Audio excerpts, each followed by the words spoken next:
Hi there, and welcome back to the Liven It Up Events blog. My name is Anthony Navarro, founder and senior planner at Liven It Up Events. We're a full-service wedding and event planning company based in Chicago. For those of you tuning in for the first time, the whole purpose of our blog and these videos is to answer your questions via Facebook and Twitter.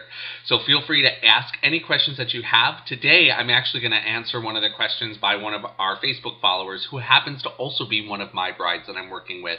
And her question was, what are some of the essential things that we need to do to make a wedding enjoyable for the guests?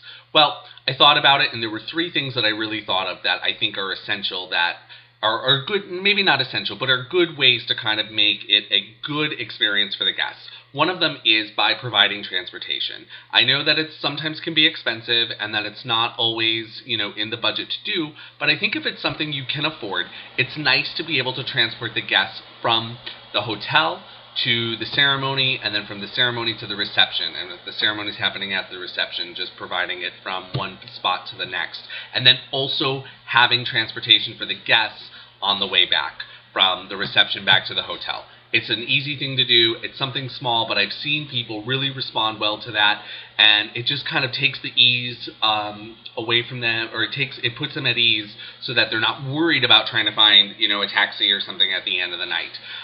Another thing would be is if you're doing a wedding in one of the unique venues, which really is kind of the trend in what I'm seeing of where people are holding their weddings.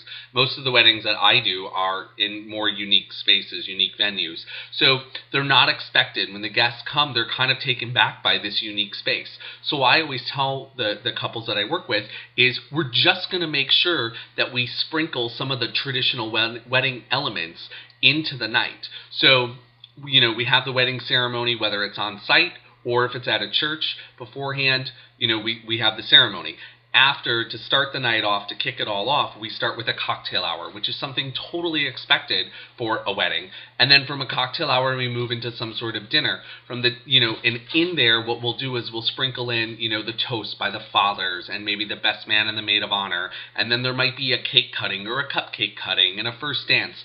Just some traditional elements that are kind of laced into there so that even if you're in having the wedding in a photography studio or a warehouse or a flower shop, you'll be able, and people will be able to recognize and remember that they're at a wedding. So it'll make them feel comfortable, even though when they first walked in, they might not be so comfortable in that space. The final thing is having really good food, having a really well-stocked bar, and really great music is going to make the wedding great, and the guests are going to enjoy that part and have a great time. Those are the things that people remember going to a wedding. So I hope that helped. Feel free to Facebook us with any other questions, tweet us at Liven It Up, and we'll see you next time. Thanks so much for watching.